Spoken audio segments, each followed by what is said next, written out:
استحکام پاکستان کا ذریعہ قرآن و سنت کا نفاذ۔ یہ بات عقیدہ بھی ہے اور صدیوں کی اسلامی تاریخ کا خلاصہ اور نچوڑ بھی کہ اگر مسلمان اپنے مالک کریم جل وعلا کے احکام پر عمل کریں تو وہ اپنی رحمت سے فتح و نصرت اور عروج و استحکام عطا فرماتا ہے، جبکہ اس کی نافرمانی کریں تو اپنے کرتوتوں کے سبب ذلت و رسوائی اور پستی و فنا کے دن دیکھنا پڑتے ہیں۔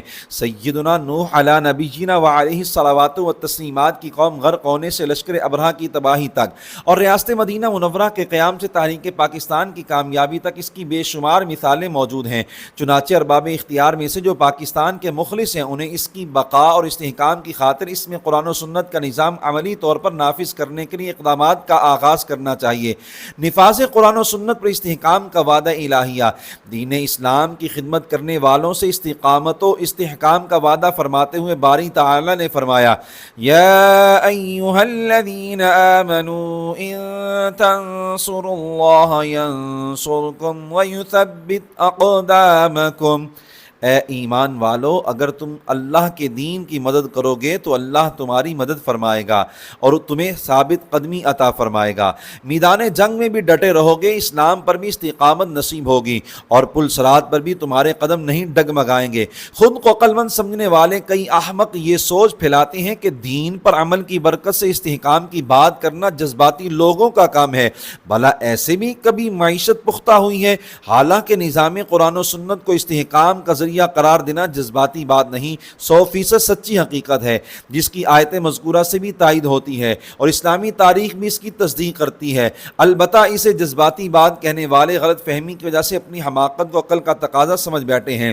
ایسی عقل رکھنے والوں کو اقبال علیہ الرحمہ نے فرمایا، تیرے سینے میں دم ہے دل نہیں ہے، تیرا دم گرمی محفل نہیں ہے، گزر جا عقل سے آگے کہ یہ نور چراغ راہ ہے منزل نہیں ہے۔ نفاذ قرآن و سنت بانیان پاکستان کا مقصد اولین۔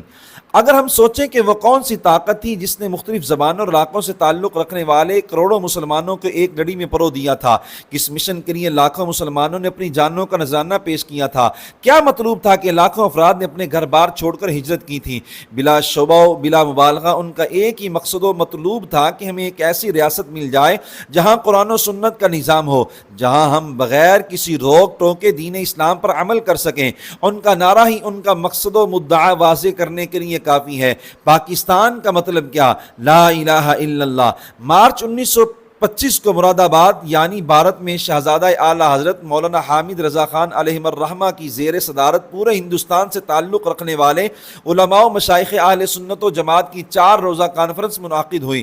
اس کانفرنس میں ایک تنظیم کی بنیاد رکھی گئی جس کا نام الجمعیت العالیۃ المرکزیہ آل انڈیا سنی کانفرنس طے پایا۔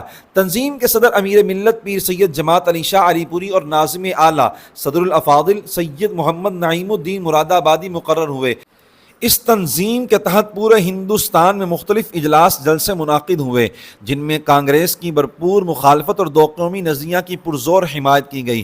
آل انڈیا سنی کانفرنس کا ایک اہم اجلاس 27 تا 30 اپریل 1946 کو بنارسی وارانسی یعنی بھارتی ریاست اتر پردیش کا ایک شہر میں منعقد ہوا، جس میں پورے ملک سے تقریباً 2000 علماء و مشائخ اور 60,000 عوام اہل سنت شریک تھے۔ کانفرنس میں یہ قرارداد بھی منظور کی گئی۔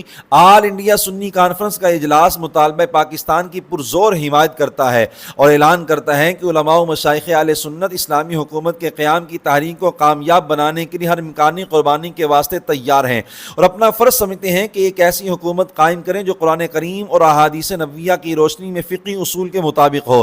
جولائی 1947 کے آغاز میں جب برطانوی حکومت نے بر صغیر کی تقسیم کا اعلان کر دیا تو 17 جولائی 1947 کو شیخ الاسلام خواجہ محمد قمر الدین سیالوی رحمۃ اللہ علیہ نے بانی پاکستان کو ایک خط لکھا جس میں ملک کے اندر قرآن و سنت کا نظام نافذ کرنے کی تاکید کرتے ہوئے یہ آیت کریمہ بھی ذکر کی، وَمَن لَّمْ يَحْكُم بِمَا أَنزَلَ اللَّهُ فَأُولَٰئِكَ هُمُ الظَّالِمُونَ، اور جو اللہ تعالیٰ کے نازل کیے ہوئے احکام کے مطابق فیصلہ نہ کریں تو وہی لوگ ظالم ہیں۔ دوسری آیات کریمہ میں ایسے لوگوں کو کافر اور فاسق بھی فرمایا گیا ہے۔ بانی پاکستان نے اپنے جوابی خط میں آپ کا شکریہ ادا کرتے ہوئے ایسا کرنے کی یقین دہانی کروائی تھی۔ قرآن و سنت کا نظام نہ لانا استحکام پاکستان کے تقاضوں کے بھی خلاف ہے اور شہیدوں کے خون سے بھی بدترین غداری ہے۔